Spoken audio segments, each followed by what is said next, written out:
Bonjour à tous, moi c'est Olivier Chavarenne, je travaille sur Paris. Je suis basée en Bretagne, près de Lorient. L'échec, c'est d'abord une situation qui résulte d'une action qui n'a pas abouti. C'était un résultat escompté qui s'est pas matérialisé. L'échec, c'est aussi quelque chose qui fait partie de la vie intégrante de chacun. On a tous eu des échecs dans nos vies, plus ou moins importants. Paul Claudel disait « L'homme n'est grand qu'à genoux ». Ici, l'échec démontrait d'abord le principe d'humanité décrit par Charles Pépin. En nous trompant, en échouant, nous manifestons notre vérité d'homme. Nous ne sommes ni des animaux déterminés par leur instinct, ni des machines parfaitement programmées, ni des dieux. Nous pouvons échouer parce que nous sommes des hommes et parce que nous sommes libres. Libres de nous tromper, libres de nous corriger, libres de progresser. C'est aussi le meilleur moyen de bien creuser et de déceler les peurs réelles et celles fantasmées. L'échec, c'est le fondement de la réussite. C'est Lao Tse qui nous dit ces enseignements. Savez-vous que chacun est tombé à peu près 2000 fois avant de pouvoir marcher? Donc, vous voyez, il faut pas lâcher l'affaire. Il faut être persévérant, opiniâtre.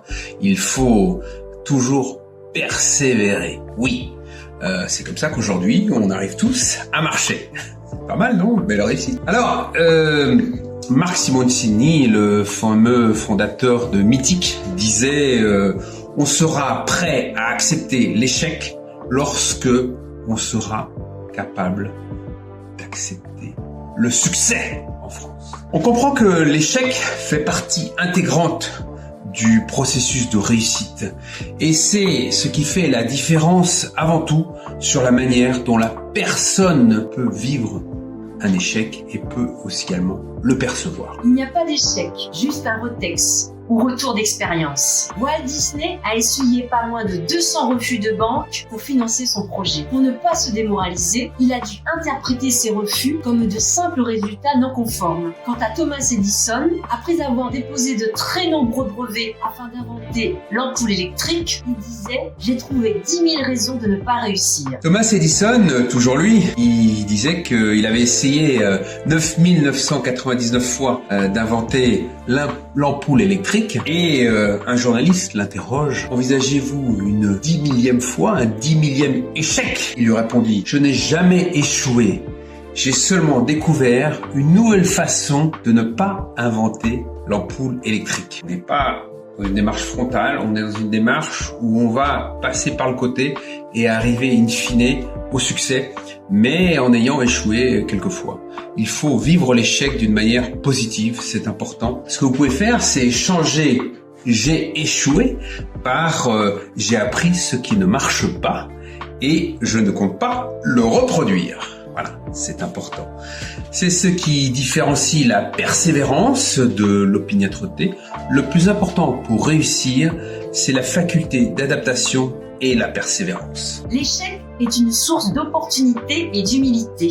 De grandes innovations sont souvent le fruit d'erreurs de parcours ou d'échecs. C'est ainsi qu'est née la tarte tatin, la tarte mythique que l'on cuit à l'envers et qu'on déguste à l'endroit. De belles pommes caramélisées, une pâte fine, la simplicité d'un dessert à déguster tiède, accompagné d'une belle crème fraîche bien épaisse. La légende raconte que les sœurs Tatin, propriétaires d'un hôtel-restaurant à la mode Beuvron, l'auraient inventé accidentellement. L'une des sœurs, en voulant réaliser une tarte aux pommes, aurait oublié de mettre la pâte et l'aurait rajoutée par-dessus au cours de la cuisson. L'échec est également un porteur d'humilité. Échouer, c'est quelque part redescendre sur terre quand on a eu peut-être un hubris un peu trop développé, un ego surdimensionné et que l'on a été un peu trop sûr de soi, ça peut arriver. On a l'impression que la défaite est impossible. Eh bien non, ça c'est la cruelle réalité de la vie. On a la faculté avec des échecs de pouvoir comprendre que rien n'est permanent. Il faut toujours reconstruire. Les conditions d'un échec réussi, écarter toute tentation de déni. Il est important d'aller au fond des choses et de ne pas aller dans des déclarations du type « c'est pas de ma faute, c'est la faute de l'arbitre », voilà.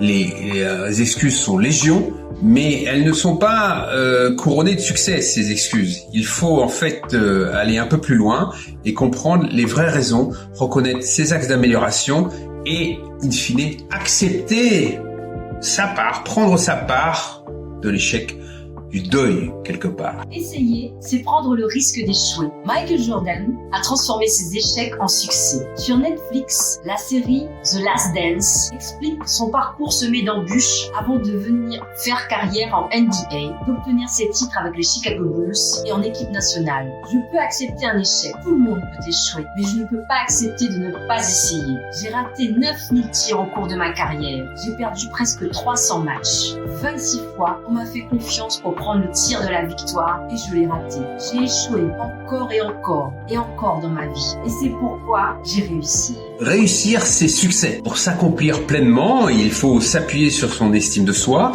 sur sa confiance en soi. Il est important de vivre pleinement ses succès, ses réussites, c'est-à-dire de les savourer, de les ressentir, les prendre aussi comme des moments d'apprentissage sur soi et aussi de s'appuyer dessus pour se réinventer perpétuellement. C'est un petit peu le mouvement perpétuel. Mais vous verrez, le succès entraîne le succès. Donc dès que cette spirale d'échecs sera derrière vous, vous allez rapidement enchaîner les succès et surtout vous allez vous entourer des belles personnes. C'est ça qui est essentiel.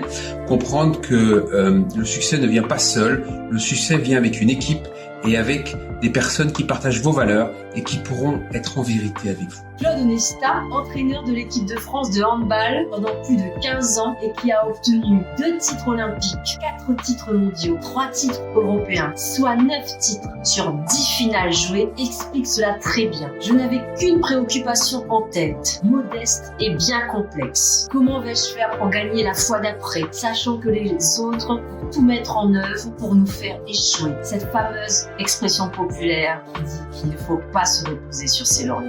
La force du binôme, travailler à deux, c'est essentiel. Ça permet de réduire grandement le stress et de construire un projet ensemble, de se coacher mutuellement et également de réussir et de partager les fruits du succès ensemble.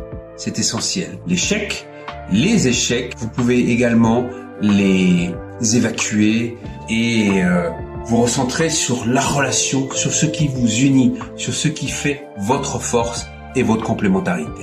La méthode SMART, c'est la méthode que je vais prodiguer aujourd'hui et que je voudrais partager avec vous parce qu'elle est concise et elle permet vraiment de cadrer un projet, d'aller vers le succès. Elle définit 5 attributs que je vais détailler avec vous maintenant. Le premier, c'est les spécifiques, c'est-à-dire qu'il faut cadrer votre condition du succès, votre projet, identifier les paramètres, voilà. Le deuxième, c'est en fait que ce soit mesurable, puissiez quantifier ce que vous allez entreprendre, c'est important. Enfin, il faut que ce soit atteignable, c'est le troisième élément. Quatrième élément, réalisable, c'est-à-dire que vous ayez le temps suffisant pour le mettre en place.